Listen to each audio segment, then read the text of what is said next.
Yaha, it's Meltagun. Today you can call me Trial Melty. First Trial Melty. Because today is our first trial for this chapter, Chapter 5. Yes, this is the first time that we're going to be in court with not Maya. We're going to be with Emma this time, yes. We'll see how it goes. I remember these trials being longer than chapters 1 through 4. We'll find out if it is. We're also going to be up against Edgy, so that'll be fun. It'll be exciting. Because we haven't been up against him since, like, what? The second chapter? It's been a bit since, you know, he's gone through a lot in the last couple chapters. So, you ready to get started? Let's do this. Alright, let's do this. February 23rd, 9:34 a.m. District Court, defendant lobby number 2. How did the investigation go yesterday, Mr. Wright? Why do you care? You're already trying to get yourself, you know, guiltied. Frankly, there are still a lot of gray areas. Or rather, the whole thing is one big gray area. Don't worry about me, no matter what the outcome. I'm ready to accept my fate. I believe in you, sis. Mr. Wright, let me offer you a word of advice. Yes? A defense attorney should never believe their client. The defendant is called on trial because they are suspected of wrongdoing. Never forget that. Miss Sky, you remind me a lot of Mia. But there's one decisive difference between you and her. And that is, you're not a defense attorney. I believe it's almost time for the trial. Good luck, Mr. Wright. This whole thing is weird, right? It's a little weird. My first trial without a Fae helping me. Yeah, you're on your own, Feeny. No one's going to bail me out this time. I'll be alone in there. So I have to discover the truth all by myself. You can do it, Feeny. Let's do it, Mr. Wright.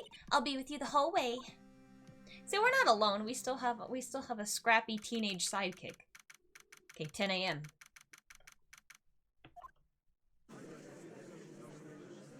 Edgeworth doesn't get a sidekick. We get a sidekick. Now, court is now in session for the trial of Miss Lana Sky. The defense is ready, Your Honor. I'm excited. The prosecution has been ready for a while, Your Honor. Edgeworth. Are we gonna have a moment? Okay. It's been 2 months, but I haven't been in a courtroom since his trial. I hope that personal feelings will not be a part of the proceedings today, Mr. Wright. I will choose the path I think is right, regardless of what those around me might say. The judgment to be made here is in our hands, not those of anyone else. Very well, Mr. Edgeworth, your opening statement, please. Chief Prosecutor Lana Sky has committed an unpardonable crime. Not only this, but she was rash enough to commit it in the prosecutor's office lot. Wow. Oh, I like her little pink, I can speak. Pink pen and a notepad that they're matching. I like that. Wow, he's much more forceful in person. I suddenly feel like confessing to everything. However, she will now pay for her rashness with her life. Okay, Edgeworth. There was a witness to her crime. A professional witness. A professional witness? Well then, call your first witness, Mr. Edgeworth. The prosecution calls its first witness, Miss Angel Star, to the stand. The cough-up queen. This coat. Not a fan. Haven't I seen you around somewhere? Ooh. Caviar. Caviar is which kind of fish egg? I do not know. Why are they black? I don't know. I don't want to eat this. You ordered the caviar lunch, right? Ho ho, caviar. I've never eaten a caviar before. Me neither. The judge is really wolfing it down. Oh! What is this? It looks like... What is it? It looks like the salmon bits, and the egg bit, and maybe like a tarako bits. You know those dried ones? The furikake? I freaking love those. I would eat this. I will eat the heck out of this. And for you, I have a fiesta bowl. Why is this a fiesta bowl? Thanks. Will the witness state her name and profession? And for you, sir. What is it? Just plain rice? With like black goma on top? Oh my god.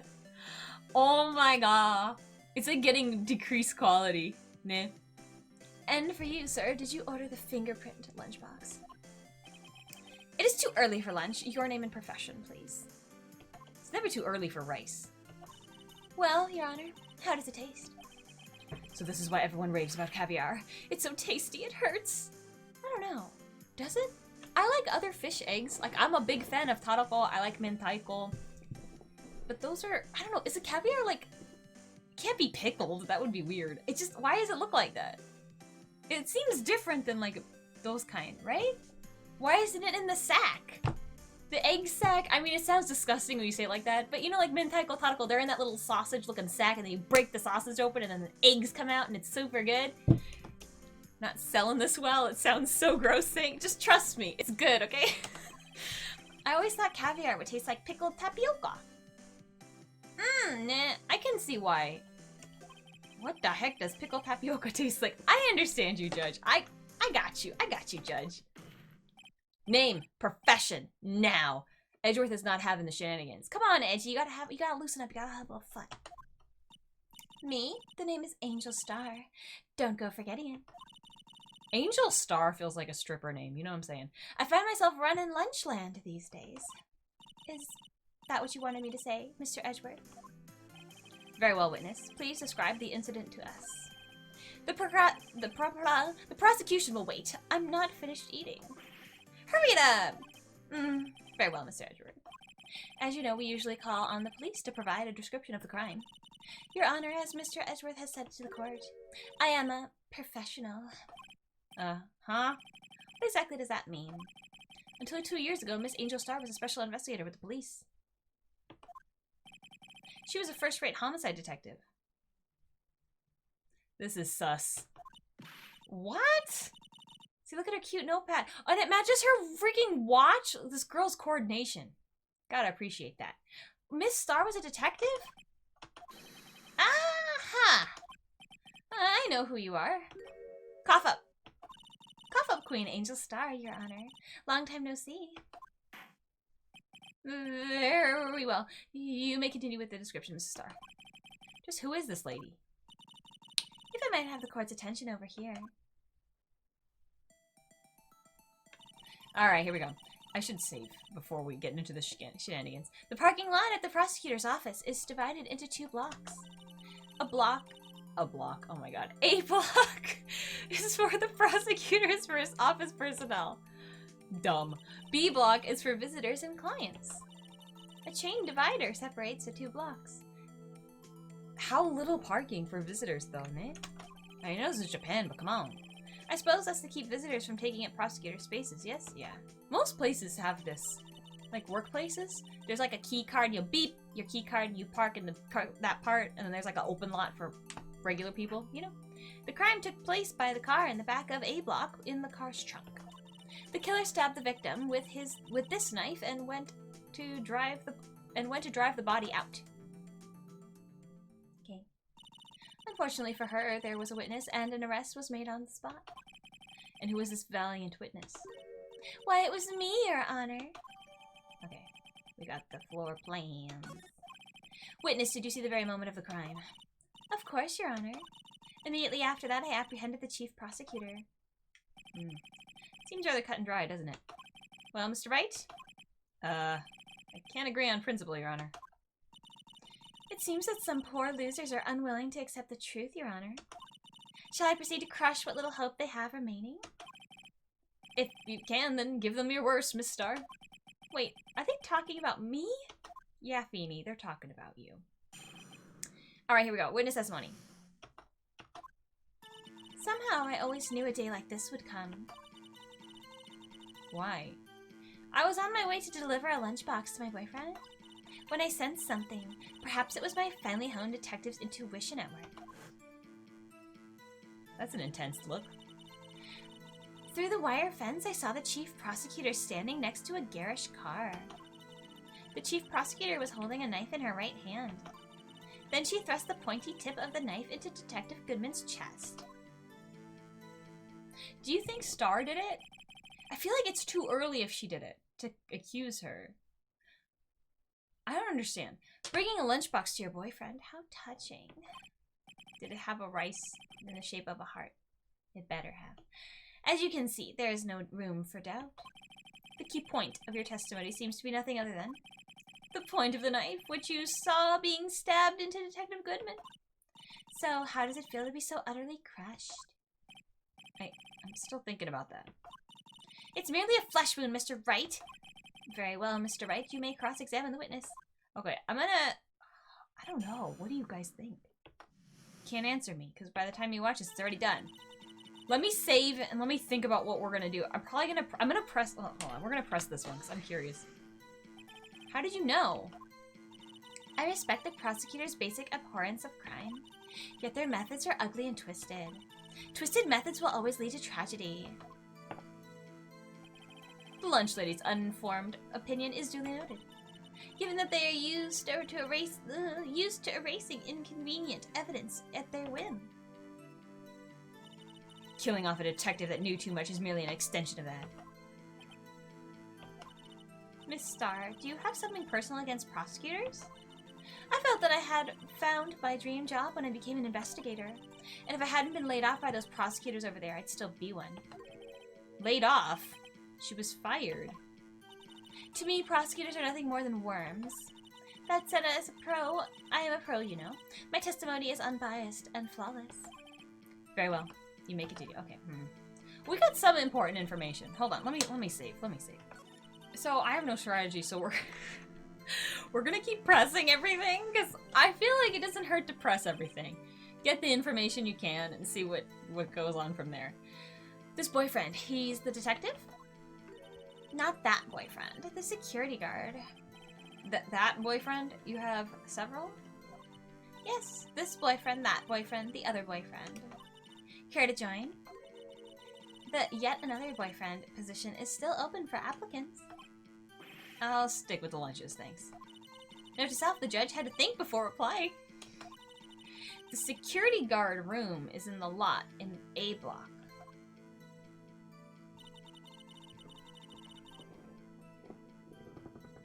Here's a question. She was in the A block trying to go to her boyfriend, right? Then how did she see... Well, I guess it's... Hold on. It's on the second level, so you can see everything from there. Oh, this. I don't know. Can you see my mouse? I don't know. This security thing. Okay. That would be the room with the security sign. Incidentally, did you bring your lunch boxes by car? Since I'm a visitor now, I parked in B block. Oh, so she was in B block. So she was in B block when she witnessed the crime. Okay. Well, actually, never mind. Then she would be facing the right way to see Lana's face, right? You sensed something? So saying you had a premonition of the murder? I felt like, how would you say? Oh yes.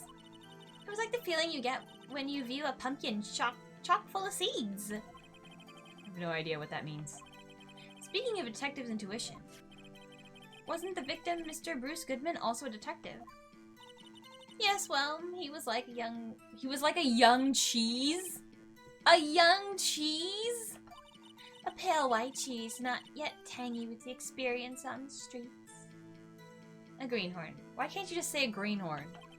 Then it must be hard, yellowed, and sharp as a tack. Yeah, with the odor of an old cheese to match. Wow. In any case, there, in the back lot, I felt something stirring in the back of my mind. Do you think you used cheese in the Japanese one, or do you think they used some kind of, like, natto reference? I don't know.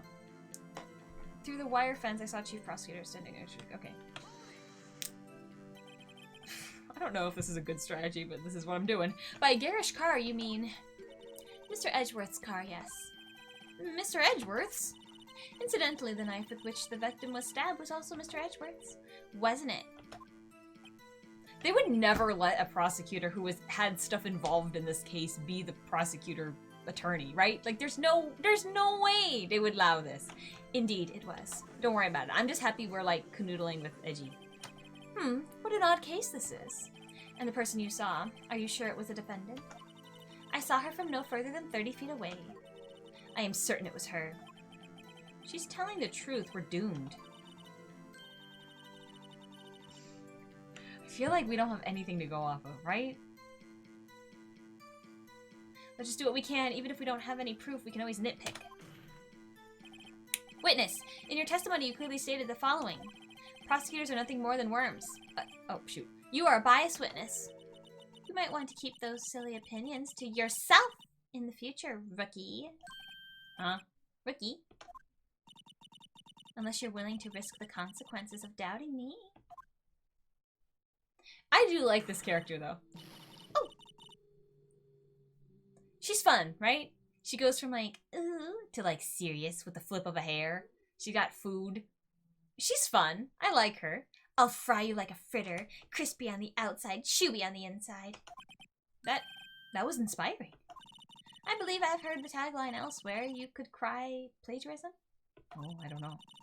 I may be relegated to the lowly post of lunch lady, but my instincts are honed. A photograph? You took this? The moment I witnessed the crime, my reflexes tick over and snap. I took a picture. In fact, one of my lunch boxes is rigged with a camera. I suppose that's more exciting than just hanging it around your neck. Witness! Why am I only seeing this photograph just now? You think I'd show it to you, a prosecutor? Think again.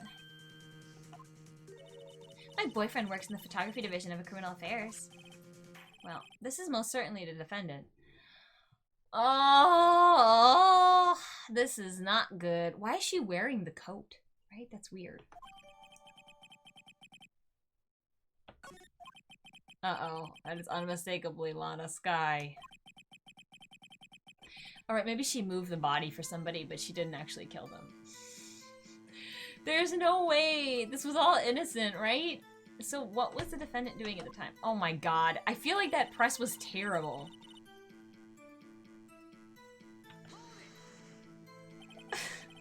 Tell me more about this knife that the suspect was carrying. Well, I'd say the blade was about 4 inches long.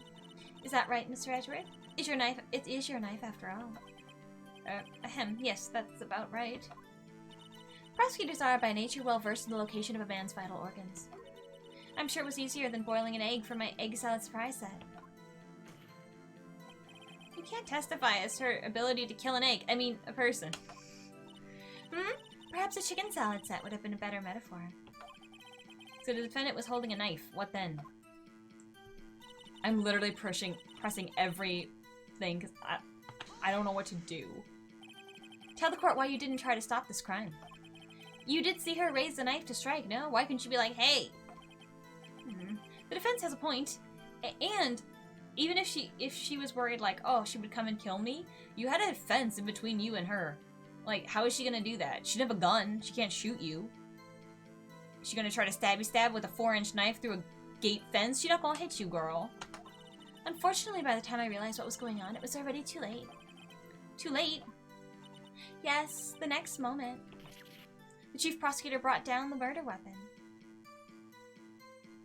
That was her coat. I see. Hold on, I want to look at the... We can make it. You said that before. Anything else? Scientifically speaking, Miss Starr's testimony is flawless. Sounds pretty fatal to me. Well, what do we do? Is this it? Is my sister guilty? This is hard. Let's just keep our heads cool and press the witness a bit, shall we? Okay. When you're panicking next to me makes me calmer. Don't smile like that. Okay, let's look at the stuff we have. Meaning this. Let's check it.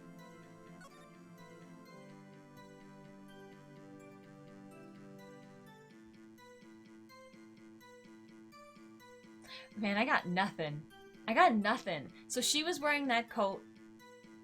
The blood stain is even on the right side. If she used her right hand to stab him. Wouldn't the blood come out on that side? I feel like we have to use this though, right?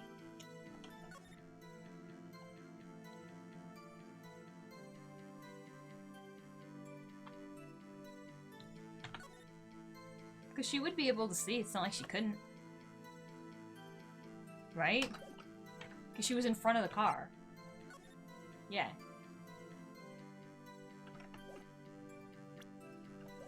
Oh my god.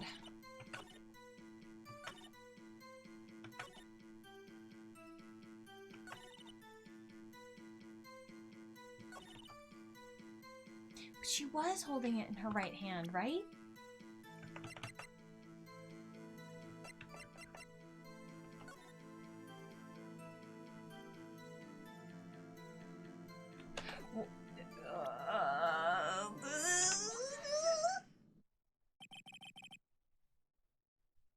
It went away.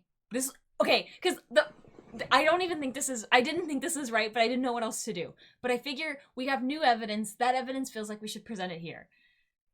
I want to know in between this picture and what happened. Because she talked about stabbing him, but in that picture there's no knife and there's no body. So what happened between what she's saying and that picture? I don't know where Feeney's gonna go with it, but that's why I picked it. And I was desperate. And you witnessed this? You saw Miss Sky stab the victim with the knife. As I've already said, yes. Ooh. I swear it on my finest salmon swirl lunch. I can't see your salmon swirl lunch with this text box in the way. What is that? Worcestershire sauce? I'm sure that is a fine lunch. But isn't that odd? Look at this photograph.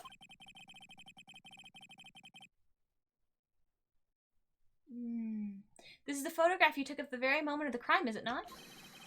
Then why is Miss Sky not holding a knife? Okay. Feeney, we're on the same wavelength. I like that. Ahem. Mr. Edgeworth, your thoughts? Objection. That had to be the weakest objection ever, Edgeworth. Well, you didn't even get the little thing that came up. Yet it was still stronger than your ever-feeble mind, Mr. Wright. What do you mean, Sir Edgeworth?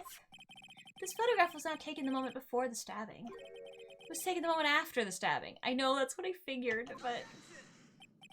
And how can you tell that? Blood splatter. Huh? See the dark crimson stains on the chief prosecutor's coat? But it's black and white photograph. Yes, it's hard to tell, but this could be blood. Well, Mr. Wright, I see no problem here. Oh no. No problem, except you. Mr. Wright, are you going to just sit there and take that kind of abuse? Yeah. You got a better idea?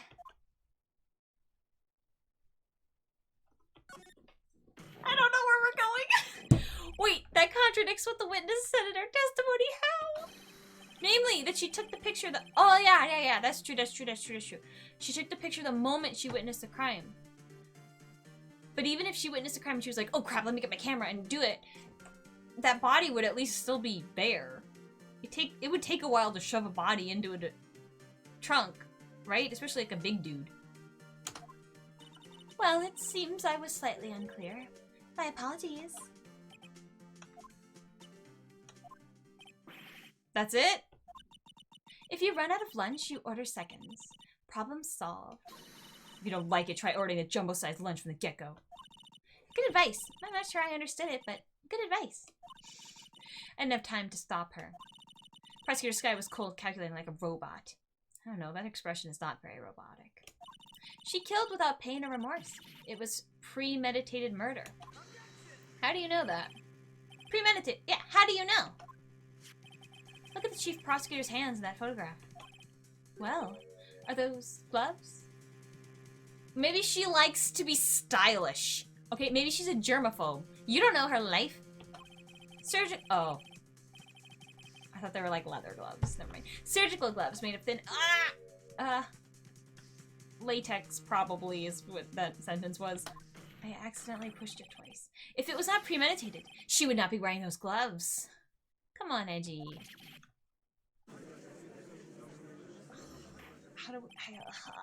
These gloves do seem to tell a tale of premeditation. Premeditated murder. A serious offense. Witness, add this to your testimony. Okay, whatever. The murder was planned. The rubber gloves prove it. What if she was just in the habit of wearing gloves, like driving gloves? Weak.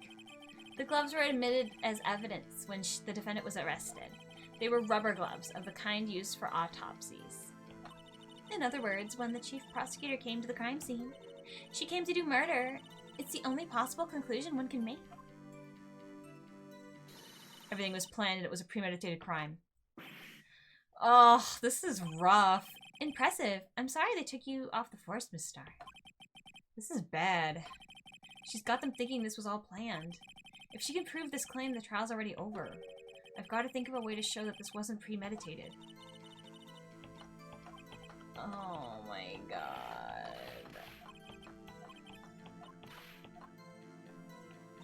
What else is new? It's just that last one, right? Oh my god, I'm so dumb. It's this. It's this! Oh, I think I put it in the wrong spot. Oh, I didn't.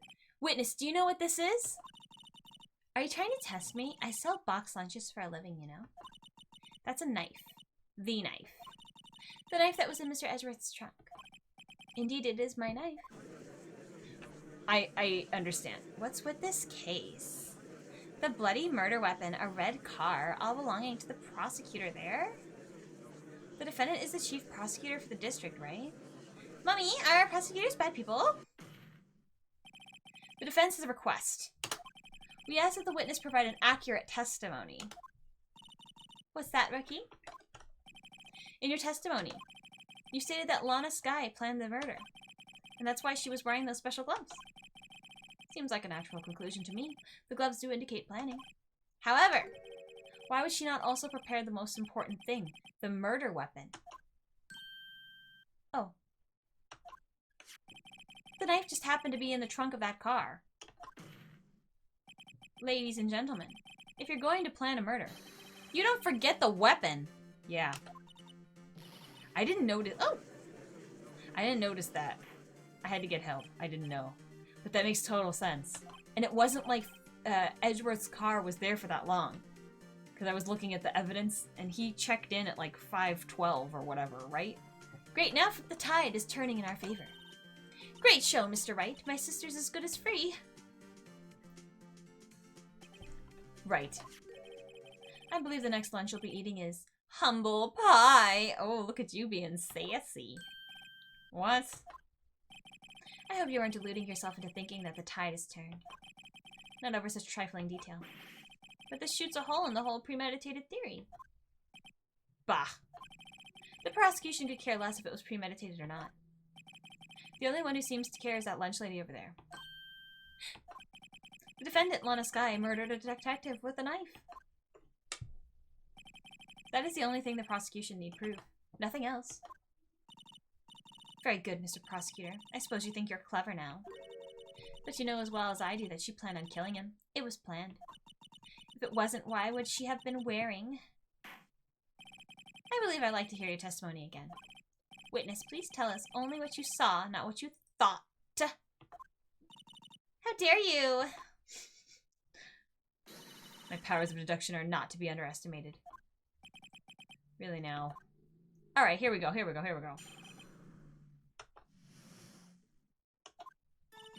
Lana Skye intended to murder Detective Goodman. That's why she called the victim all the way to the prosecutor's office. I'm sure the chief prosecutor had a grudge against the victim. Nothing else could drive that human machine to plunge the knife in again and again. The victim was summoned from the police department to the prosecutor's office. It does sound a lot like premeditation, doesn't it? So if I ordered pizza, does that mean I'm planning to kill the delivery boy?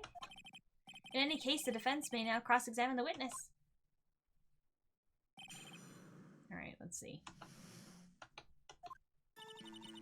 Okay. Pushing all of the things.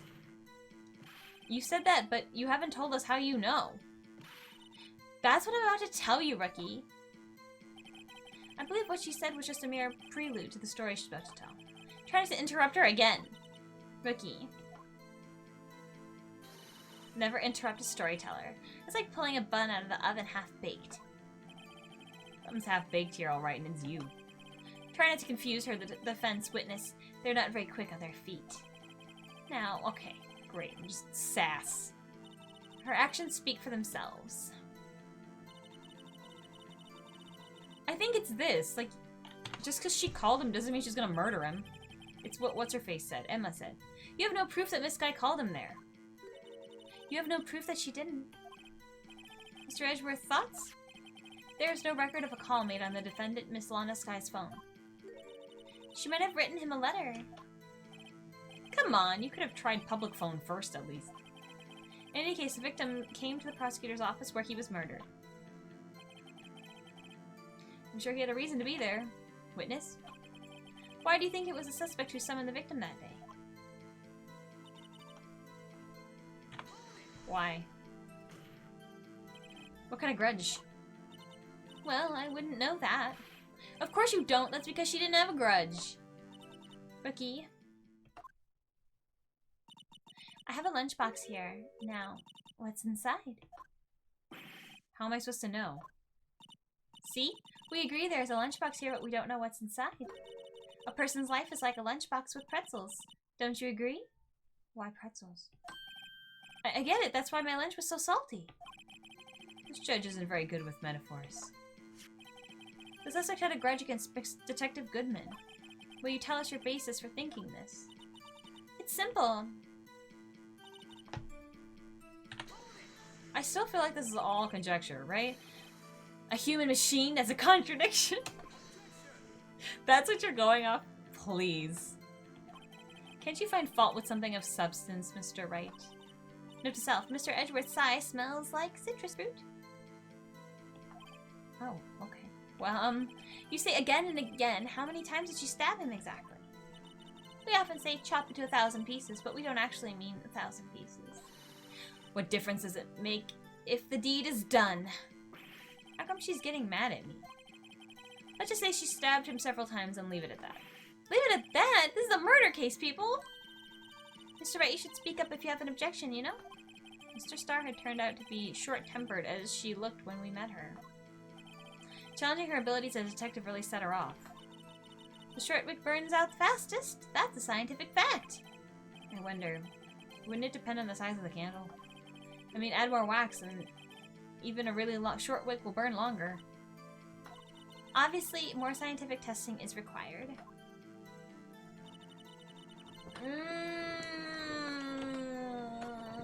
I feel like I don't have enough information. What do we have?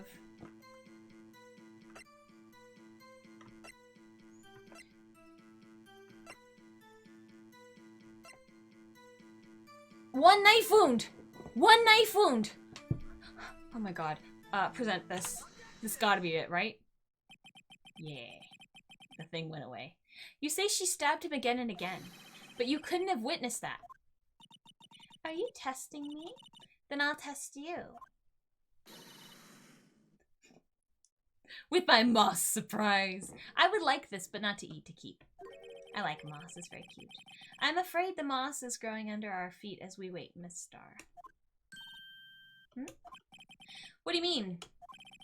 I shouldn't have to explain this, but take a look. The autopsy report states that death was due to a loss of blood from one stab wound. Aha! You're right. Good show, Mr. Edgeworth. It was me! What a hunk! He's my hero, really. What about my objection? No one noticed? Well, witness? Oh my god, what is this? You got the crime scene set, right? It's just like ketchup over rice. It looks gross. Oh, thanks. I always believed that no one could ever mistake ketchup for blood. But now I realize that such mistakes are possible. So you're saying you mistook something for blood? When she lifted her knife, I thought I saw blood at her breast. Splattered blood from her victim. That's why I thought she must have stabbed him at least twice. Tell us what you saw that you thought was blood. Testify. Alright. What?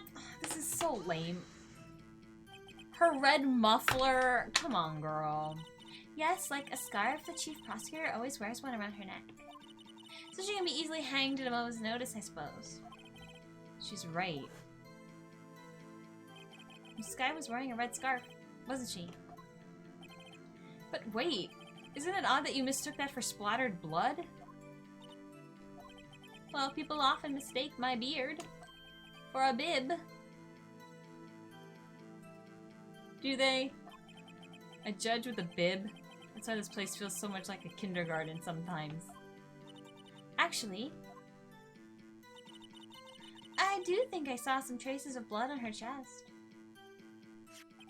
However, the autopsy report is clear on this matter. There was only one knife wound. Apparently, Miss Starr isn't entirely sure of her own testimony. Mr. Wright, this is our chance! Chance for what, I wonder? Miss Starr has turned out to be short-tempered as she looked... Okay, we read this part.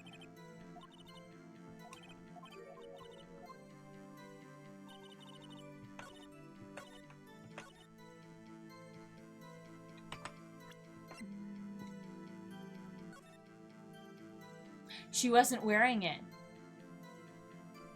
She wasn't wearing it. She wasn't wearing it! Miss Starr, I demand an explanation. The witness is clearly not suited for detective work. What? The suspect was not wearing a scarf or muffler of any kind when she stabbed the victim. And you've proved it yourself. I love that freaking Edgeworth and I are working together on this. It's adorable. With this photograph. Huh? But that can't be. Only a professional lunch lady could be so utterly clueless. Congratulations, perhaps you finally found your true calling in life. Wow, Edgy. Harsh words, but good. Yeah? In the end, Mr. Edgeworth prevails. What was my objection? Chop liver? But it was there, a scarf. No, not that, but something red. Really? Well, now, where were we? The witness has given us an entertaining interlude, but back to business. What? Very well, witness, continue your testimony. You saw the crime and apprehended the suspect. Tell us about that. Very well. I do remember some things accurately, at least. Ultimately, we couldn't shake the most important part of her testimony. The most important part? The part where your sister stabs the victim. This next testimony might just be the moment of truth. Okay. Apprehending the suspect. After the murder, the suspect attempted to run behind a partition off to her side. I quickly caught her. How? Whatever. Explained her rights to her and arrested her on the spot. Ah yes, when I arrested her, she mentioned the muffler. That's what had me confused in my earlier testimony. The chief prosecutor made her escape, but against Angel Star, resistance is futile. Nice reference. You're quite determined about this scarf, aren't you? I strike like a snake and bite like a cobra. That's me, Angel Star. That wasn't a very good metaphor. First of all, a cobra is a kind of snake. Don't bother me with the details unless you want to get bitten. No thanks. Note to self, Mr. Wright is weak against poisonous snake bites. The chief prosecutor tried to resist, but her efforts were in vain. She knocked my hands aside, kicked over an oil drum. An oil drum? Hard to imagine. Oh, she's beautiful, but deadly. A predator, this one. A leopard woman. A leopard woman? Wow. Very well, Mr. Wright. Your cross-examination, okay. I want to know how she got over there so fast. So where's this partition on the floor plan? It's this, yeah. I'm sure she means this wall next to the car. That's right. There was a wall there about 6 feet high. She was obviously trying to hide herself. Quite a natural thing for a criminal to do. And what did you do then? How did she catch her? You say quickly, were you close to the suspect? As I just said, I was only 30 feet away from her the whole time. But there's a chain. Press her. I like to see this on the floor plans, just to be safe. How'd you get over that fence, girl? The lunchline car was... She was a visitor, and thus she parked in B block. So you witnessed the murder from here. That would make it about 30 feet from the car, yes. Is that correct, Miss Starr? Yes, that's right. But there was a chain link fence in front of you. I went over it, of course. Amazing! The Coffout Queen, lunch lady athlete indeed. Would have taken her a little time to climb over the fence. So she couldn't have gotten to my sister that fast. Yeah, that fence was about 9 feet high, too. Oh. So how did Miss Sky not get away?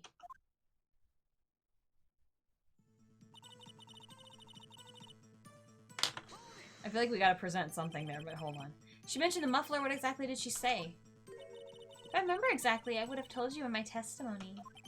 Cheeky! Anyway, all I heard was say the word muffler. Just that one word? So what you heard wasn't the suspect talking to you, but someone else? Yes, the chief prosecutor was talking on her phone.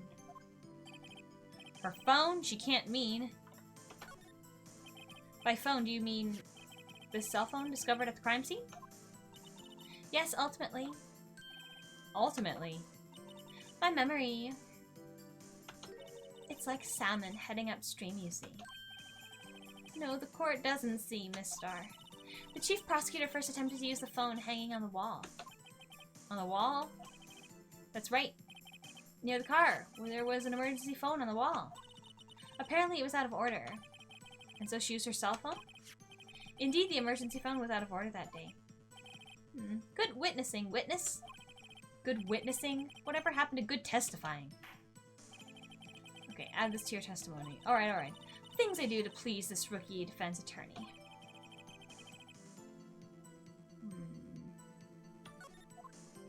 Okay.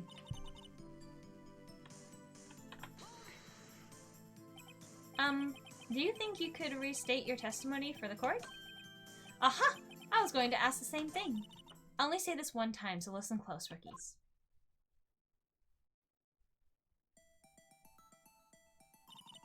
The chief prosecutor was stabbed the victim and ran behind the partition. She then picked up the emergency phone wall, but it was out of order. So she pulled her own cell phone out of her pocket. And during that time, you climbed over the chain link fence. Then when I boldly grabbed her arm, the chief prosecutor hung up her phone. And you saw her doing this? What is it, Mr. Wright?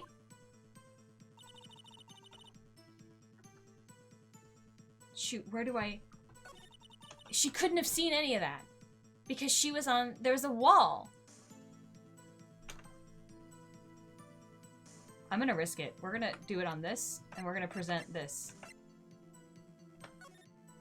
Oops. E for present. Come on. It has to be that. Miss Starr, I have to conclude that you have a personal grudge against Miss Lana Skye. The witness is a former detective. Her testimony is unmarred by personal bias. Well, who would have thought you would be my knight in shining armor prosecutor? You who, together with the chief prosecutor, kicked me out 2 years ago? Oh god, she's so invested. Well, Miss Starr, this is a fatal contradiction within your testimony. How do you explain this? I don't know what you're talking about. Mess with me, and I'll make you cough it all up. Ahem, let's look at the floor plans. You said you witnessed the crime from this spot. However, if that's true, you couldn't possibly have seen Miss Skye making that phone call. I believe you see what I'm getting at. That emergency phone was on the back side of this partition. If indeed you were in B block, you couldn't have seen it! What? What? We got her. Order, order! What is the meaning of this? It's simple, Your Honor. She's not coughing up lunch, she's coughing up lies! Grr! I liked that. I like that one. That's quite a claim, Mr. Wright. Perhaps you will allow me a question. Tell us exactly what lie this witness has told the court. Here's where the counterattack begins. I can't afford to get this wrong. The witness lied about... where she saw it? Where she saw it. Miss Skye tried to use the emergency phone, but it was out of order. What is significant about this fact? Nothing. Therefore, it would be pointless for Miss Starr to lie about it. Pointless to lie. I see. But saying the witness did actually see Miss Skye using an emergency phone, it would mean Miss Starr witnessed the crime from a different location. She's not scaling that fence, girl. Let's be real. A different location. Oh god. Now that is a pointless lie if I ever heard one. Don't ask me where. I don't know where. I mean, A side somewhere. Before you call my lie pointless, at least let me tell it. Let me ask a question to our clever wordsmith, Mr. Wright. Just where was the witness when she saw the crime? All the testimony we've heard up until now points in one direction. I'm gonna say the security room. Right? Because if she's like here, she couldn't see the car and all of that stuff. But how did she get that picture with that angle?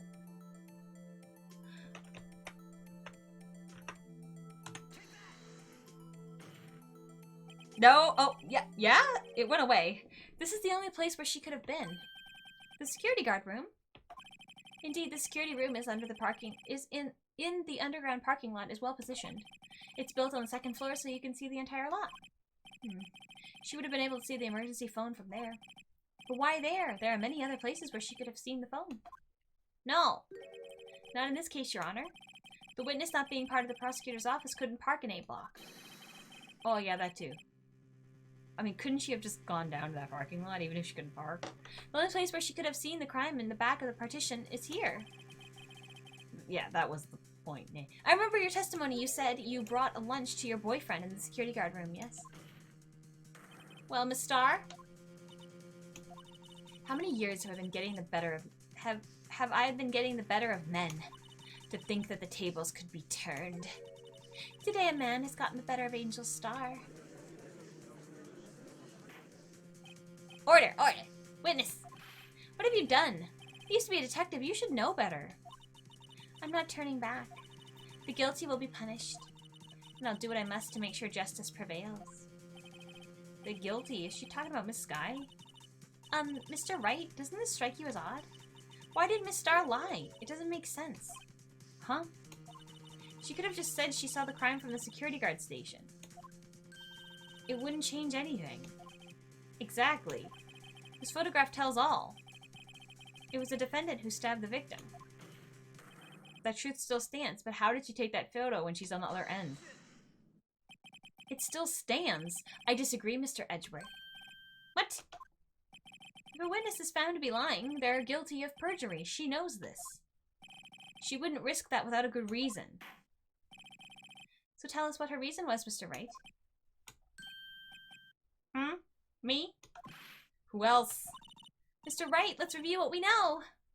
Yeah, let's review what we know. Okay, Miss Starr witnessed the crime from the security guard station. But she lied and said she saw it from B block.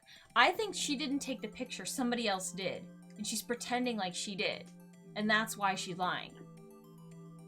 She doesn't want to get whoever actually took the picture involved in this. Something like that. Yeah. It must make a vital difference. But what? What would change? The angle of view to the crime. Why would the angle at which she saw the crime... Oh, I can read. The angle at which she saw the crime occur would change.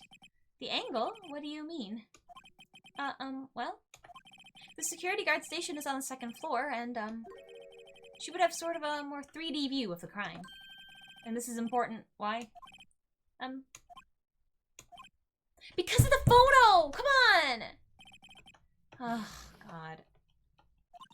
Mr. Wright, let's review what we know.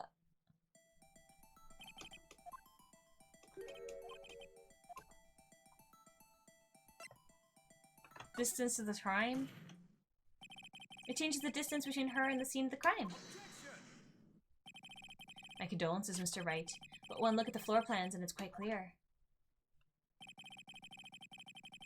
Yeah, but it is the opposite way. She couldn't have taken a picture.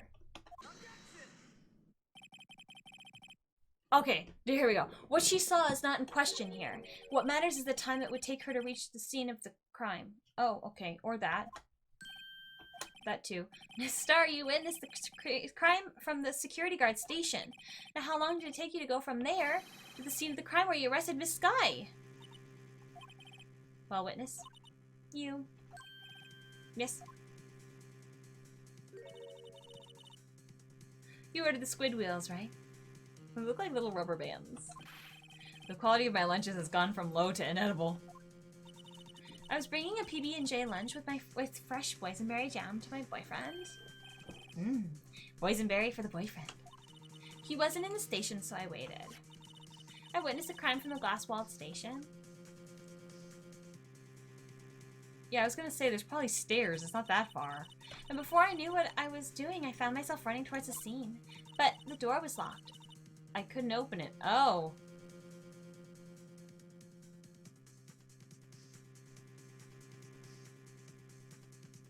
No, no, no, no, no, no, no, no, no, no, no, no. No, that's why I had to go through the visitors parking in B block. That's quite a detour. Oh, but then she could say that's why when I took the picture it was all tidied up because it took her forever. Ay, ay, ay. It probably took me at least 5 minutes to get to the scene of the crime. 5 minutes? Oh my god, that changes everything. This changes things considerably. But it was that woman over there who, in the defendant's chair, who stabbed him. I know it. I have photographic evidence. I swear it. I swear it on my finest plastic spork. You have a point. And the spork is a wonderful invention. Would you like another caviar lunch? What is it on top of? Potatoes? Absolutely. Uh-oh. Mr. Wright, you have to do something. Do you have any evidence to stop this?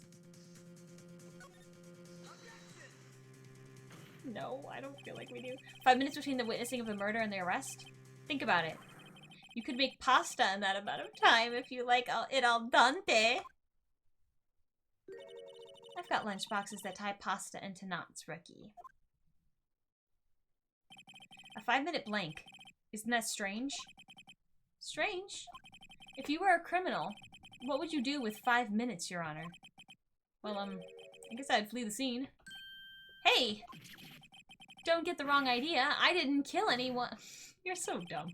But you have the instincts of killer. You would run. But this time was different. This guy dwaddled at the scene of the crime. She'd even taken her picture.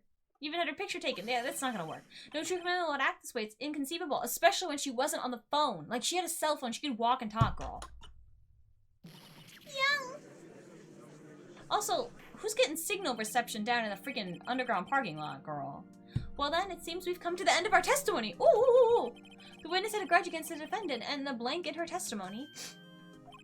Mr. Edgeworth, is the next witness ready to go? Unfortunately, I appear to have overestimated this witness on the account of her professional history. We did it! We screwed that can shut, Mr. Wright. That was too close. I'm afraid that the cough-up queen has been dethroned. And with that, court is adjourned.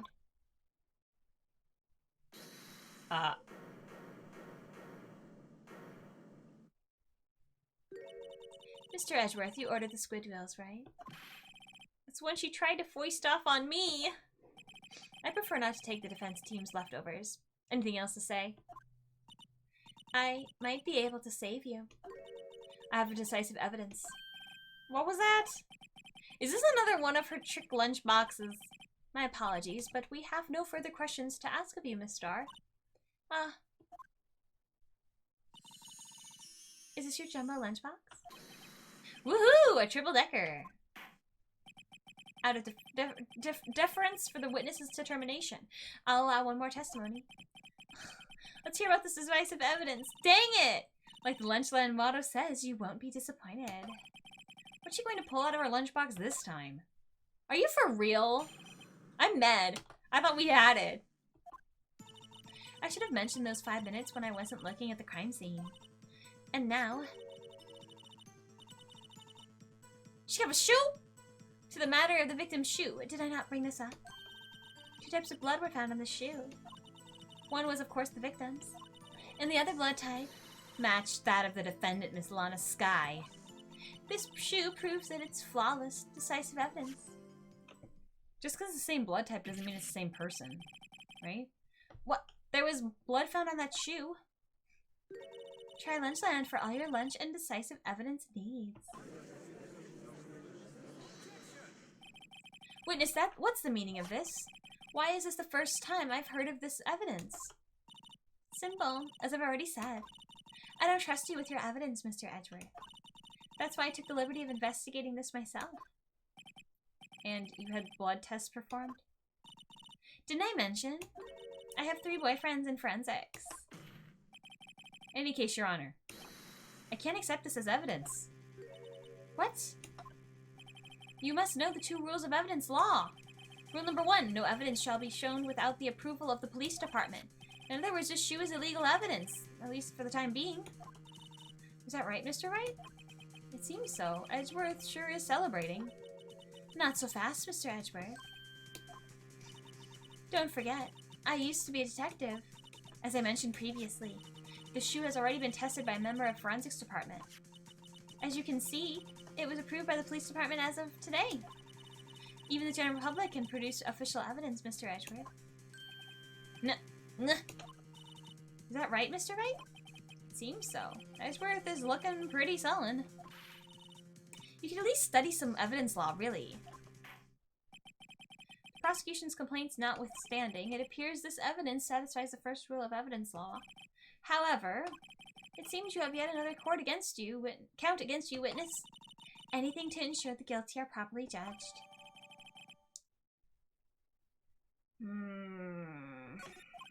Very well, Mr. Wright, you may cross-examine the witness. What the heck are we gonna do with that?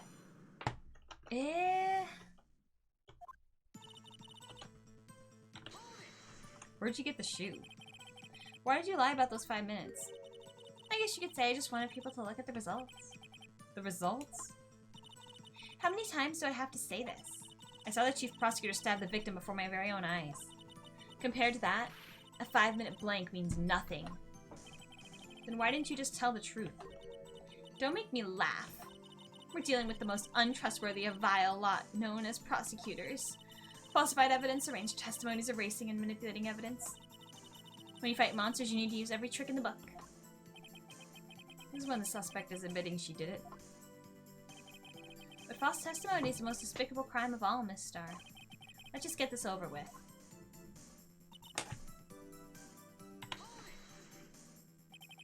You found this shoe at the scene of the crime? I detained the chief prosecutor and notified the police department. I wanted to make myself useful while I was waiting for the police to arrive. It's like an ill-trained pooch you snuck off with the shoe. I was afraid someone would erase the chief prosecutor's crime. The shoe was my secret weapon if that should happen. See the fashionable basket I have here? Carries more than lunchboxes, gentlemen. I'm happy for you and your lunchbox bag, really. In any case, you removed the valuable evidence from the scene of the crime. Now tell us what you did next.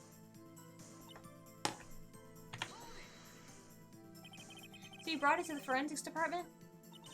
If you're going to submit something as evidence in court, you need it approved. To do that, evidence must be analyzed by a forensics expert. She got away with her little coup because she used to be a detective. The shoe does appear to have bloodstains on it. Well, the man was stabbed after all. And the blood belonged to the victim, Detective Goodman? As I said, there were 2 types of blood found on the shoe.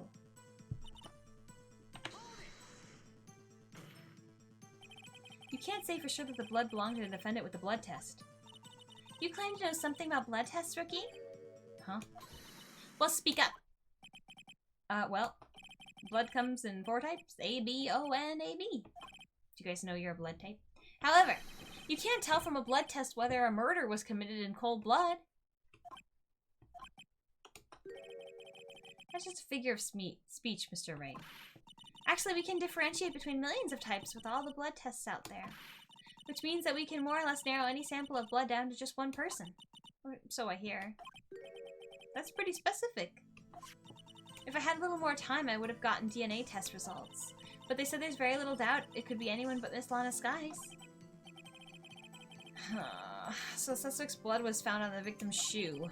That ties her directly to the death of Detective Goodman. I was afraid that he was going to say that. Oh my god. What do we do? I can't let this evidence go through without a fight. You ordered the peppered fish guts, right? Ew. Some like it hot, Mr. Wright. Some like your client. She's in enough hot water to make a whole vat of soup. Mr. Wright, do you or don't you have a problem with the shoe? A problem? This is critical. Is there a problem with the victim's shoe? Yeah. If I'm not imagining things, I'd say there's one critical problem with this evidence. A clear contradiction. That gleam in your eyes. You're still young, rookie. I'd give you a peppered fish gut now. But you couldn't take the heat, could you? Are those fish guts? They look like weird little sausages. Let's hear what Mr. Wright has to say. What is the contradictory about the victim's shoe? I don't know. Show us the problem with this evidence or no?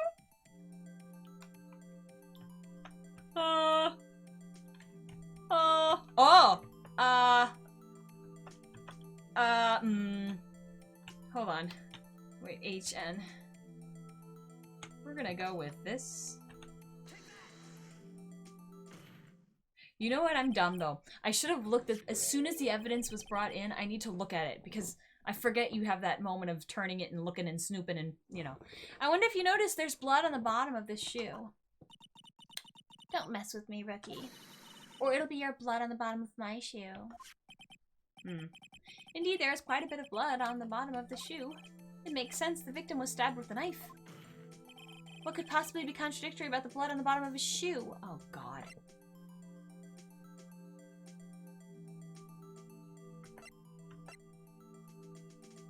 Because there was no...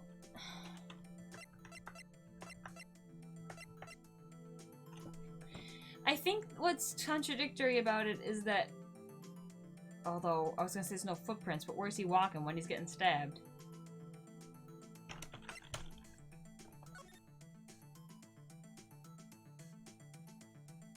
But there's no blood on here.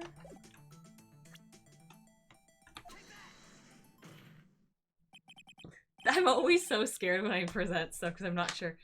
The problem lies in the footprint.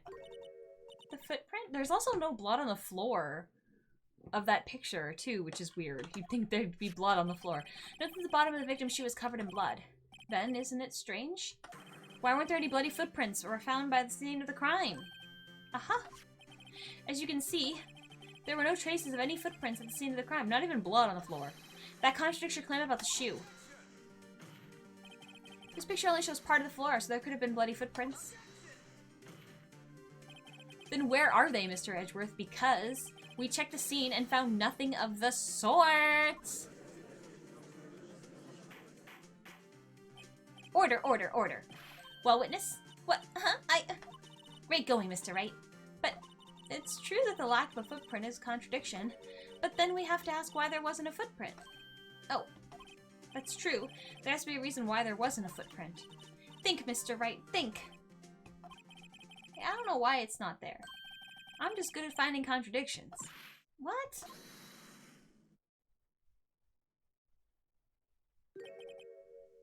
I see. Now I get it.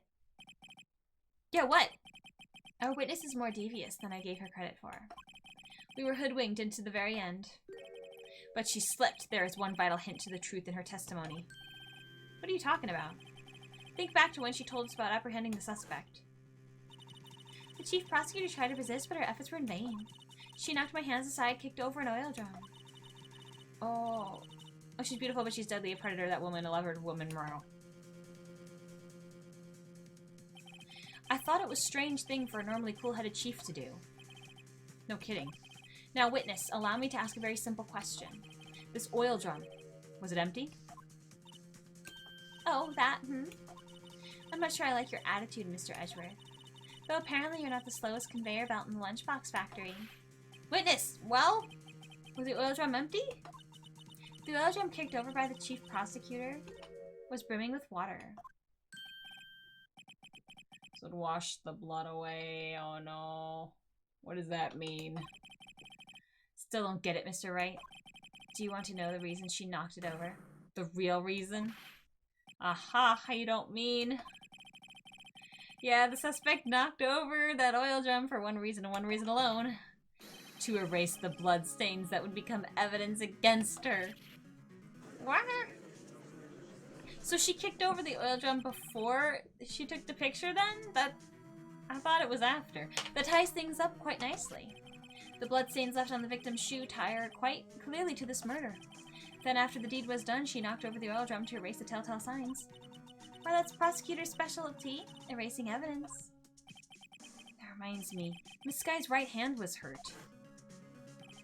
Didn't you say she cut herself when she stabbed him? I still don't see how that works. So that's when my sister's blood got on the shoe?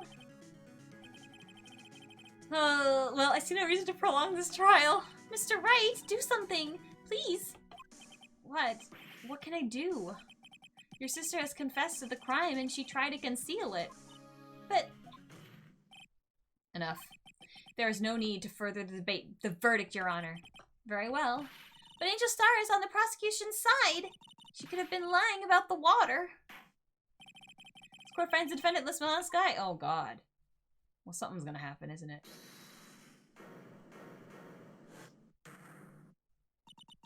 Little girl, what did you just say?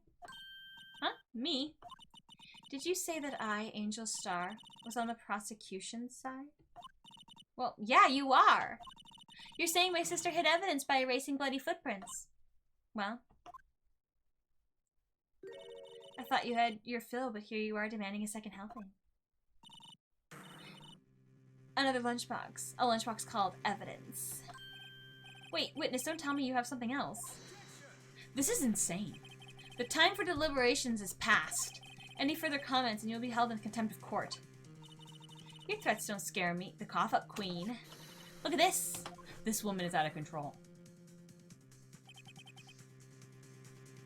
A photograph! Oh my god, what? I had it just in case anyone had the gall to suggest the white shoe didn't belong to the victim. I see no room for error in this evidence. Mr. Wright, wait! Look at that asphalt in this photo! Hey, it's clearly wet. Erasing the last trace of doubt from the court's mind. Immediately after the murder, the crime scene was washed with water. I'm sorry, Mr. Wright. I guess I couldn't help after all. It's not your fault. I knew I couldn't win this case from the beginning. And it seems this is what your sister wanted anyway.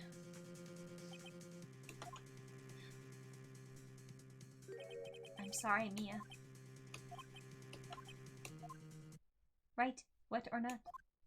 Don't be so quick to throw in the towel. Get yourself up off the asphalt, take another good look. Don't give up, not until the bitter end.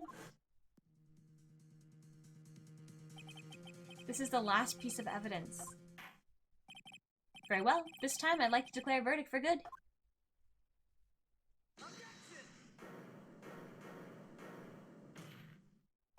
Your Honor, wait. What is it with you people? Can't I hand down my verdicts in peace anymore? Whatever it is, can it wait? No, it can't. Then it will be too late. Look at this photograph, the last one submitted. This trial isn't over until we give each piece of evidence proper consideration. So, right. Are you saying there's a problem with this latest piece of evidence? Yeah. I'll think later. Yeah, there's a problem. Right or wrong, I've got to go ahead with this. I suppose since we've come this far, we should give every claim a fair shake. Very well, Mr. Wright. Well, this is interesting. It's gotta be this, right? Right? There's something in the muffler. The problem in this photograph is here. What's this? There's something poking out of the car's muffler. That's where she heard muffler. Wait just a moment, Mr. Edgeworth. Your Honor? You just said muffler. Judge, how dumb are you? However, I see no trace of a muffler or a scarf of any kind in this photograph. Even I know this, and I'm not a car person. A muffler is also part of a car or motorcycle, Your Honor. Just think of it as part of the exhaust system. A pipe. I burnt myself on a muffler once. I leaned close to a car. It was a dumb teen thing. I learned that day. You can get burned from mufflers. Be careful with cars, children. I see, and I see. What's with that suspicious looking cloth sticking out of the car's muffler? So what if there was something sticking out of the muffler? What does that have to do with this case? Nothing. Absolutely nothing. Sorry, Miss Starr, but it's not going to be that easy. In fact, you've already told us why this is important to the case. You said as much in your testimony. What? Let's hear what Mr. Wright has on his mind. Tell us why you think this piece of cloth in the muffler is related to this case. I know. Where is it? This. That. Miss Starr, recall your testimony for the court. I guess when I arrested her, she mentioned the muffler. That's why it had me confused with my earlier testimony. Muffler. Ugh. Rah! Could it be that the muffler you heard mentioned was actually this exhaust pipe?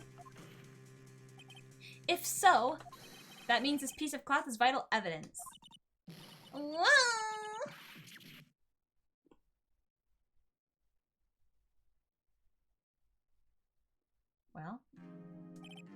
Well, it seems we will have to suspend the proceedings. Suspend? I find myself wondering about that piece of cloth. If we leave any question unanswered here, we do a disservice to the law. Have the car at the crime scene inspected at once and bring me that cloth. The verdict will wait until after we've seen all the evidence. Agreed? I suppose so. Phew! That was close. But we made it, at least for now. This court will adjourn for 30-minute recess. It's lunchtime after all.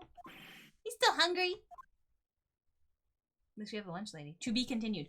So these, I'm pretty sure every court case or every trial is broken into 2 pieces. So yeah, we're gonna do the second part of this first trial now. So BRB. All right, we're back at it again. February 23rd, 11:56 a.m. Okay. Mr. Wright? Huh? What? Are trials always like this with you? Like you're swimming up from the bottom of a lake about to reach the surface, but no matter how hard you paddle, you never seem to get there? That's not the Sands fight. I don't know what is. Pretty much. Except today we're swimming in quicksand. So what happened to your sister anyway? Apparently she got called off to the judge's chambers. Probably something to do with that piece of cloth. So this is where we turn this trial around, right? Our only weapon, a tiny, insignificant piece of cloth. I'm the one who's starting to feel tiny and insignificant, to tell you the truth. Hola, partner. Wonder who this is. Yeah, okay. They say you show a red cloth to a bull, it'll fire up its temper. Did you know it's not the red, it's actually the flowingness of the cloth that gets bulls all worked up? It can be any color. Red is for the audience, not for the bull, because bulls are, I don't know if they're colorblind, but they can't, it's not, they're not great with the colors, okay? I learned that from Persona, I think. That's what they told me when I was a youngin', at least. Officer Marshall! Thought I'd come take a look, see how the trial's going. Looks like I'm late. They've got the home ranch locked down tighter than a fort in enemy territory. That hard to slip out, huh? What? Oh, that hard to slip out, huh? What's going on over there anyway? All the police I've seen in the last 2 days have really been on edge. Don't you got enough on your plate without worrying about other people, compadre? You could be worrying about the chief prosecutor's taste in mufflers, for example. Officer Marshall? The whole muffler thing didn't have anything to do with scarves. She wasn't even wearing a scarf. You don't say. Now, don't that just beat all?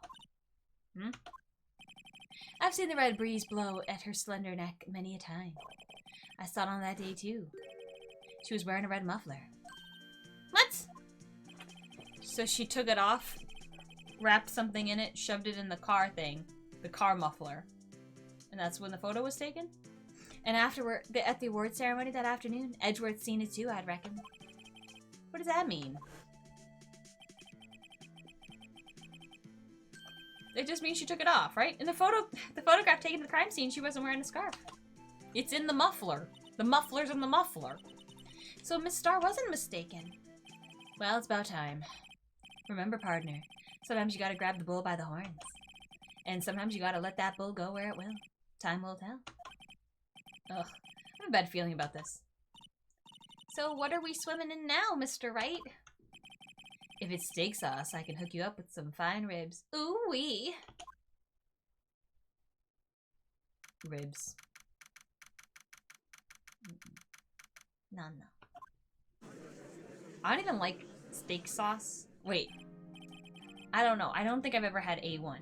But the barbecue sauce, I don't like barbecue sauce on anything. I'd like to resume. What's up? The judge keeps looking over at the prosecution. Is something wrong, Mr. Edgeworth? Your face is blue, your lips are purple, and you're sweating bullets. That furrowed brow, those grinding teeth, those watery eyes. What's more, your eyes are unfocused and you're doubled over. Your back is bent. It can't be! This can't happen! I wonder what happened to Mr. Edgeworth. Well then, I believe it is time we continued on with this trial. During our recess, I had requested that the prosecution conduct an investigation. This is unacceptable! It seems our prosecutor is quite beside himself. Excuse me, knock knock. Who's there? This mofo. What's with this guy? He looks like Ganondorf. Right? Ganondorf in the Ace Attorney series. Nah, he gives me those vibes. Nah, the green eyes, the bigness. The bigness. A strange, stuffy aura seems to be filling the courtroom. He's even got his own song. Hey, he kind of reminds me of a bird, too. Temperature rose 5.7 degrees when that man came in. Who on earth is he? It's you. You want to say something? Staring at us with this... Oh, there he goes. Oh. Sorry I'm late, Ajee. The roads were packed. It's just me. Long time no see, Ajee?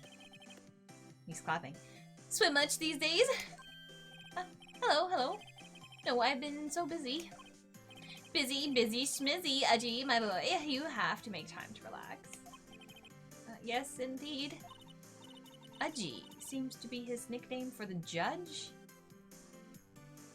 Oh, it's without the J and you add a Y. Got it. I was wondering what the heck was going on with this name. I'm afraid you're right. Very afraid. Sorry, who are you? So you're Righto, the attorney. I've heard so many good things about you, son. Thanks? So sorry about our little worthy giving you all that trouble, eh? You know, we should all go swimming together sometime. Jolly. Little worthy? Mr. Wright! You don't know the district chief of police? Chief of police? He's a top-ranking police officer in the entire district. Why does he make this face? Name's Gaunt, Damon Gaunt. Pleased to meet you, everyone. Wasn't there a Gaunt in Zelda? What game was that in? It's like... He's like a big bad, right? He was a big bad. Right? Was he in Twilight Princess? Oh my god, it's been so long. I don't remember anything anymore. I swear to god, that was an enemy in Zelda. See, he is Ganondorf. So, what do we owe you this honor today? It's been over 2 years since you last came to this courtroom, hasn't it? Well, it's worthy here. Look at the poor fellow. I just thought I'd help out by bringing this. Hey, that's my sister's muffler. So Miss Star wasn't just seeing things. When the crime occurred, Miss Guy really was wearing that muffler. But to think it was stuffed into that exhaust pipe. On little Worthy's car, no less. This guy and his pauses. It's really quite embarrassing, even for us. What's this? It's what you call a switchblade knife. Quite perplexing, this. Chief! What kind of outfit are you running? Mr. Edgeworth? How could they miss such a vital piece of evidence? If your investigators are this lax, how do you expect us to do our job? Now wait a minute, Worthy. I've no desire to hear your excuses. I'm telling you to wait. Or didn't you hear me?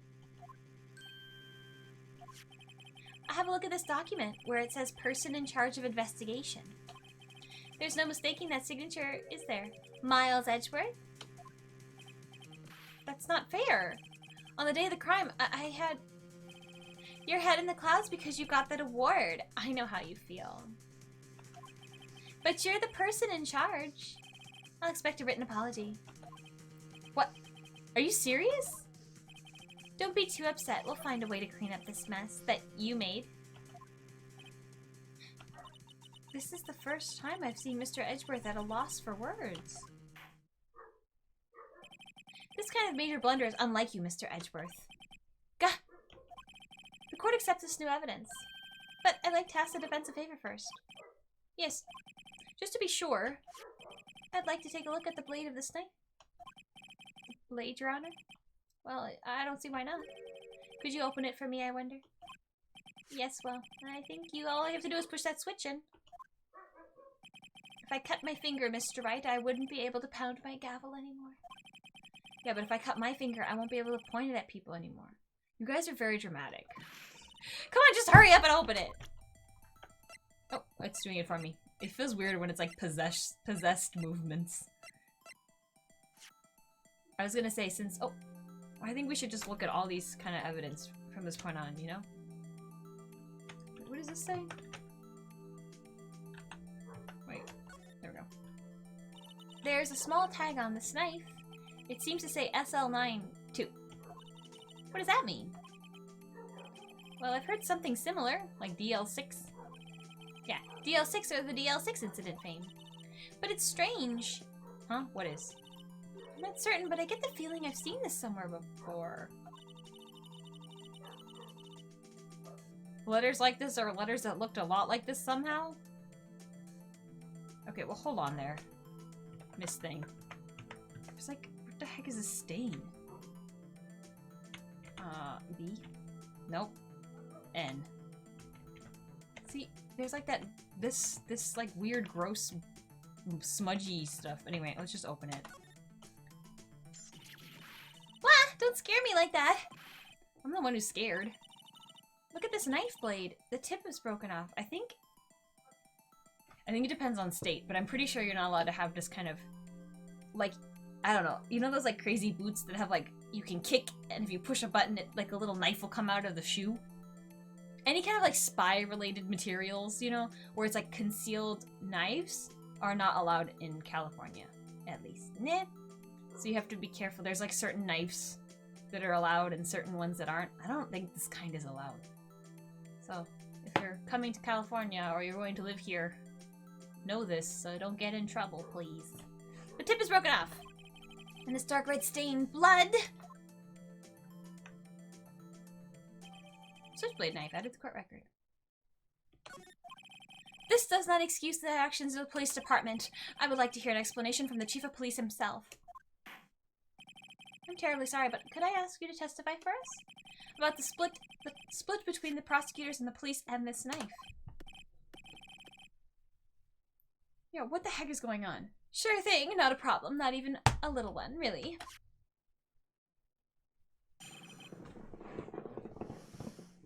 What is going on? This knife is special, but I can't say how here. Unless there's evidence to prove a connection between this knife and Goodman. The department... That was a bad day for the department. We weren't in any shape to do an investigation. A detective was killed at the police department, see? What a mess. The time of the crime? 5:15. Scary coincidence, eh? It's not officially linked to this here case, so I can't talk much about it. There was a murder at the police department? A detective? That's hush-hush information, Udgy. We haven't exactly announced it yet. Wait a second. You said 5:15. That's the exact time that Detective Goodman was killed at the prosecutor's office. What the heck is going on? Order, order, order! Anyway, we at the department were all flustered, as you might well assume. We in the middle of a top secret investigation. Don't tell anyone, okay? I think we understand the police department situation. Well, Mr. Wright? 2 detectives killed at the same time in 2 different places? The chances of that are really slim, scientifically speaking, of course. I'd like to exercise my right to cross-examine the witness. This has to be some kind of orchestrated event. Right? There's no way this is a coincidence.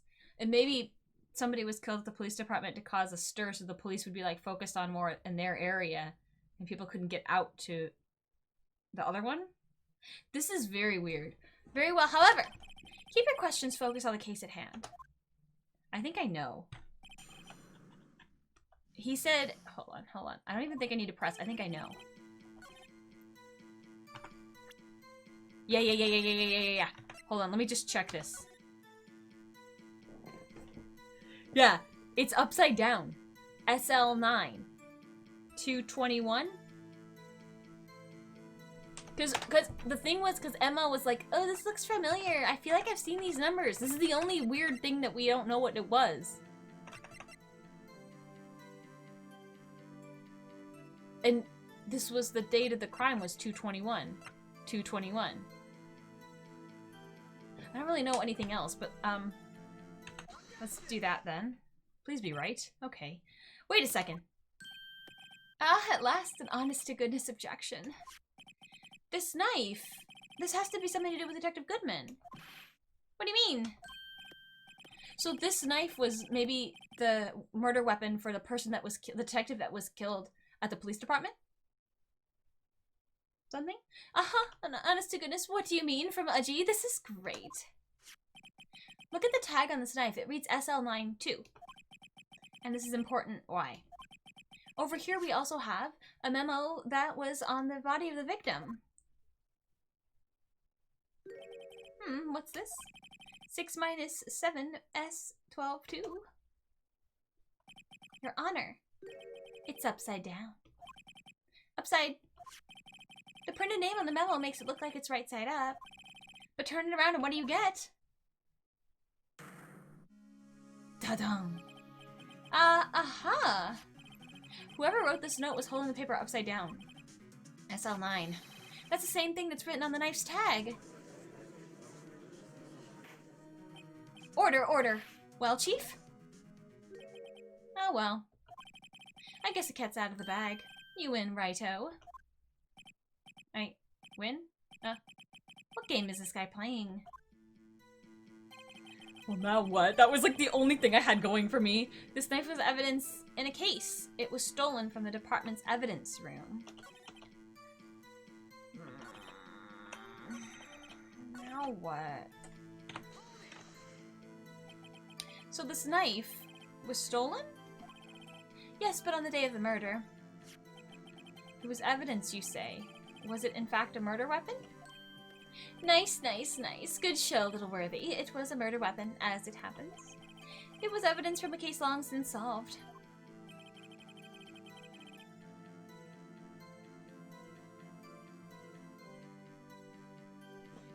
Maybe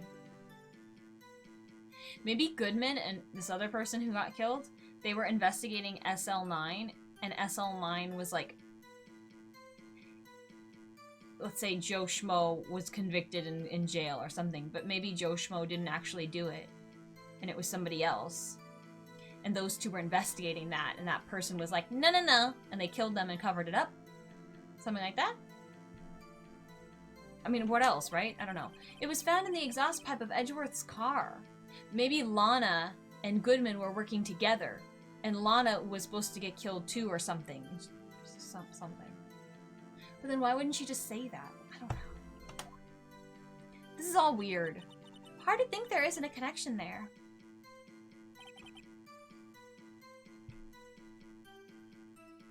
What else can I do?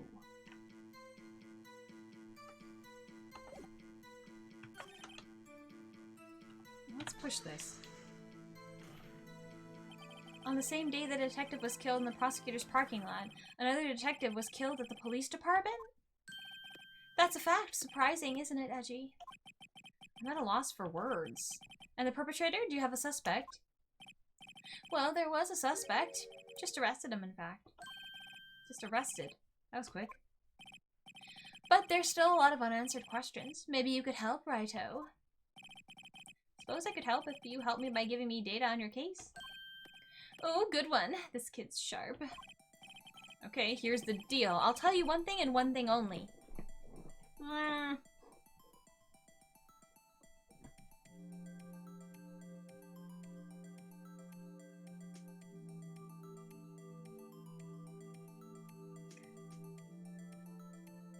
Okay, I don't think we care when the victim died.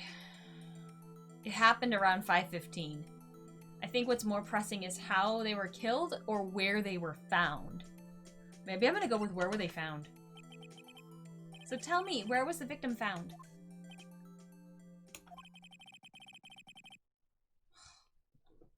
Well, I can't speak on where the corpse was found.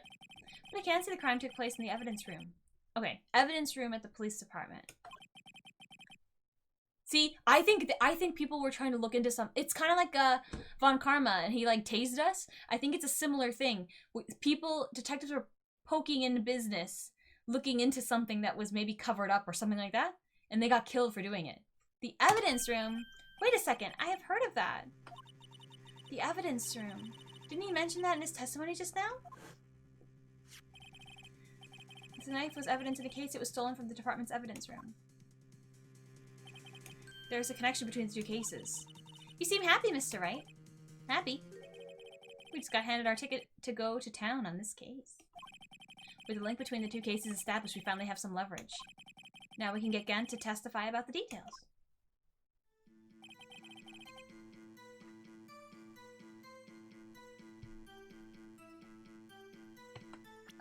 So I can present this.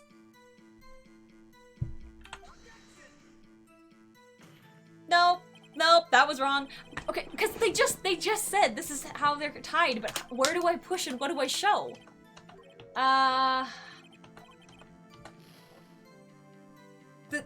Okay. What do we have to present? We have to present something. This, we have to push something with this, right?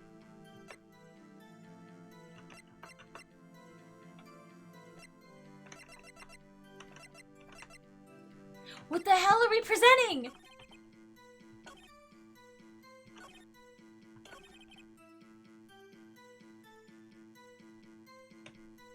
The knife was evidence in a case. It was stolen from the department's evidence room. What do we present? We have to present something, right? No. Oh, I hate this. I hate this, right? We have all the cards. I'm surprised it made me go back to doing this. Because of course it's linked. Because it was found in with our situation. What else do I need to prove?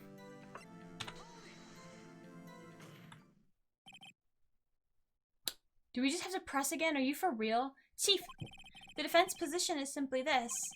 The connection between these two cases have already been proven. I'm so dumb. I just had to push again. Are you for real? Heh, you don't say. Well, out with it, Righto. What's your connection? Yes, out with it, Mr. Wright.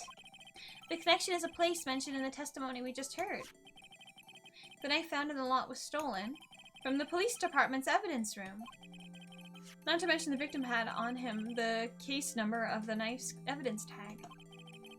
And we also know the detective murdered at the police department was killed in that very same evidence room. Indeed, there do seem to be too many connections for it to be a coincidence.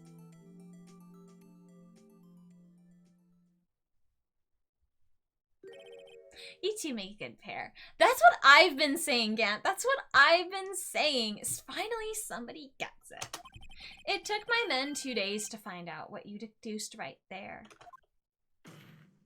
Chief, I request that you release your information on the victim at the police department.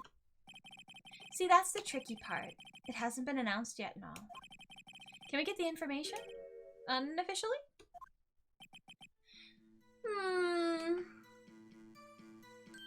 Sure, why not? It's unofficial after all.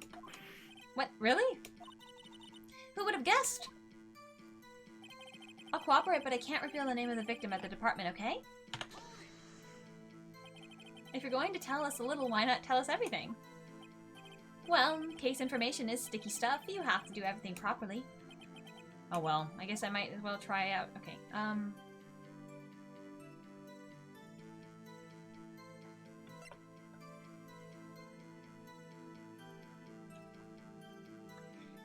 I feel like getting the ID number, you could get the most information. But I don't know if he'll give it to us, so I'm gonna give that a shot first. Okay, how about you tell me the victim's ID number? Sure, why not? It's not like you'll be able to tell who it is from that. Of course not. You won't tell me their name after all. Oh. Well, see, that's what I was hoping. We keep a tight lid on ID numbers, so don't go getting your hopes up. I was getting my hopes up. The number is... You forgot. Oh. I'm gonna write this down. I don't know if this is gonna help. 5842189. Let's look at Goodman's ID and see how, like, maybe they were, like, friends or they got in around the same time. I'm assuming it works like that. Well, that's quite long. And we have to remember these. It drives me nuts. 8-2. I can't do it. He didn't even get the first number right. No, he didn't. Well, Mr. Wright, does this tell you anything? Hold on. Before we get into it, what was his? Wait, what? 5842189. That's the same number. That's the same ID number. So he was killed at the police department and then moved to the prosecutions? Oh my god. You know what happened? I know what happened. Do you know what happened? I know what happened. Wasn't Edgeworth at the police department? Right? He was at the police department, right? Yeah. He was at the police department. He was getting that stupid award. He was like busy doing stuff. Somebody killed Goodman at the police department. Shoved his body into Edgy's car. Edgy comes into the prosecutor's office back at 5:12. And then later, Lana opens his car trunk, which I still don't understand. How would they do that without the keys? Let's put that aside. And takes the body out. She didn't kill anybody there. He was not killed there. But they were trying to set it up like he was killed there or something. That's where it falls apart. But I think Edgy transported the body without knowing. I really think that's what happened. Yeah! It's all coming together, I think. Well, Mr. Wright, does this tell you anything? The ID number on the victim at the police department, 5842189, this tells me something. Here I was thinking that we could find out if they were, like, friends or something. Actually, it does, Your Honor. It does. You knew the ID number was going to come in somewhere along the line, right? I think. Meaning, it has to be what I think it is. But what does this mean? I already told you, Feeny. You have to listen to me. Well, let's hear what the defense has to say. You say the ID number of the detective who was murdered at the police department tells you something. What does it tell you? That. Witness! What is it, Mr. Wright? You're grinning like a schoolgirl on prom night. Oh, that's cute. No, it's just, I got confused. And this is news? Huh? Just come out with both guns blazing, like you always do. Aw, Edgy! Okay, just for you then. The police department, the prosecution's office. 2 places, 2 detectives murdered at one time. See, I don't think it is. I think it's one person murdered. Actually, I happen to have a police ID number here. Oh ho! Is it yours? No, Your Honor. I'm a defense attorney, remember? Come on, Your Honor, get it together. This is the ID number of our victim, Detective Goodman. Shame on you, Righto. Personal IDs are top secret. Detective Goodman's ID number is 5842189. I worked at a place where I had to remember an ID, not now, but before. I messed it up so much. Every time I messed it up, if I had to talk to somebody and they're like, you don't know your ID number, and it's like, it's 10 digits long, I just started. It was so bad. And this means what exactly? Huh? Wait, that ID number we heard from the chief earlier. That started with 82. I've forgotten. Yes, you did, Judge. You didn't even get the first number right again. The number the chief of police gave us was 5842189. Wait a second, right? What is... mean? That's what I want to know. The 2 ID numbers are identical. In other words, the detective killed the police department's evidence room was Bruce Goodman. This is so exciting. What does our witness think about that? Huh? Oh, sharp as a tack, righto. Sharp as a tack. But wait, Detective Goodman is our victim. He was killed at 5:15 in the underground parking lot. Yet a Detective Bruce Goodman was also killed at the police department, in the evidence room at the exact same time. That's impossible. So what we're saying is, the same person was killed at the same time? In a completely different location? Oh my god, I know, this is so exciting. For once, I'm ahead of the curve. I feel very excited. Order, order, order! Chief, what does this mean? Usually I'm like grasping at straws. No, what I want to know is, why didn't I hear about this? Yes, it's top secret, fine, but I'm the prosecutor in charge of this case. Something real weird is going on because of all like the police moving around and shifting and stuff. It's weird. There's weird stuff going on. Now, just wait a second, Worthy. No need to get all flustered. Your Honor! The police department has made a grave error in this case. Wait. I said wait. Or didn't you hear me? The oversight, the grave error? Mr. Edgeworth, they're yours. What? How dare? We informed you yesterday. I believe it was our Officer Meekins who brought you the news. Oh no. Officer Meekins? I remember him. Mr. Wright, where have we heard that name before? Remember, he was this guy. I have something for you. And then he got all like, ho, and left. Because Edgy was mean to him. Because he was objectively mean to him. Wait, this one. Yes, yes. This Ishimaru looking very serious boy. Excuse me, but is Mr. Edgeworth anywhere on the premises? I'm here, sir, at the request of the chief, sir. I've got your report, sir. You don't mean him? According to Meekins, you didn't accept the report. Hard to believe. But your officer, he told me. He said the report had nothing to do with the Lana Sky incident. Detective Bruce Goodman murdered at the police department evidence room. Mr. Edgeworth, the victim's name is written right on the top of the report. Why didn't your officer tell me? Honestly, I'm not sure if that officer was capable of making the connection. He did seem challenged. Well, that's mean. In any case, this is a serious error, a gross negligence duty on your part, Worthy. But sir, you could have submitted that report this morning to the court as evidence. Then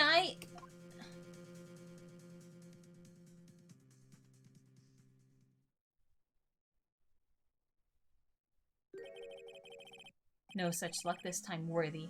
Or should I say unworthy? Everyone's mean to Edgeworth.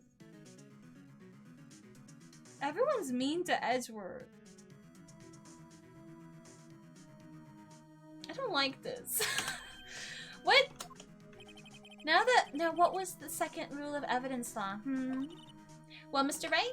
Huh? Oh, well, it's rule number 2. Unregistered evidence presented must be relevant to the case on trial. And how is this rule relevant? Normally, you submit a list of evidence to be used in the court before the trial. This report wasn't on that list. So, what does this mean? I couldn't submit this evidence until a connection was proven in court. The connection was just proven by Raito over here. Good job, Raito, my boy. Huh? I was just doing my job. No! No!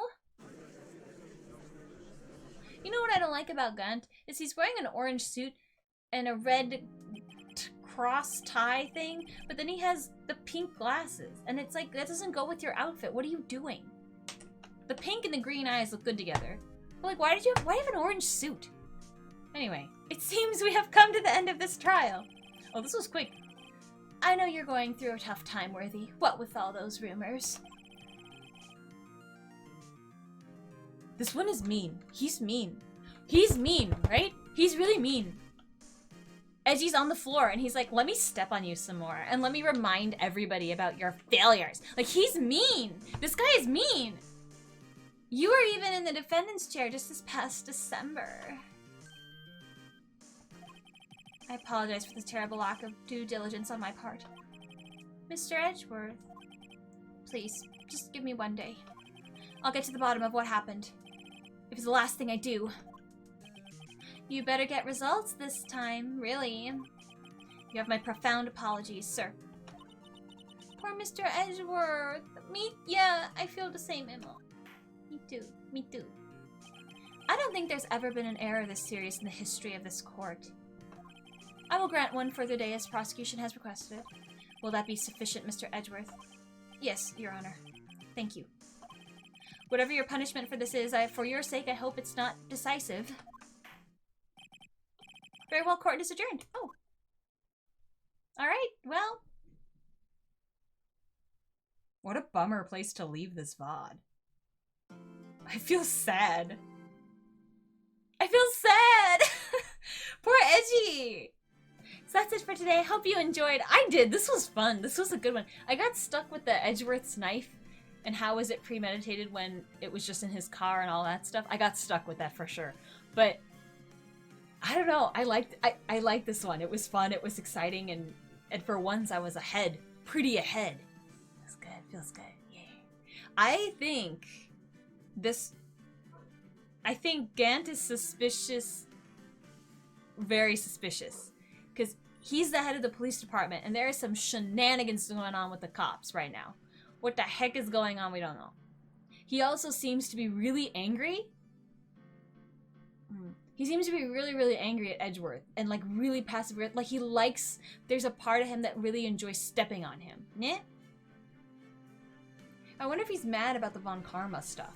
I don't know. It's not super clear. So he's suspicious.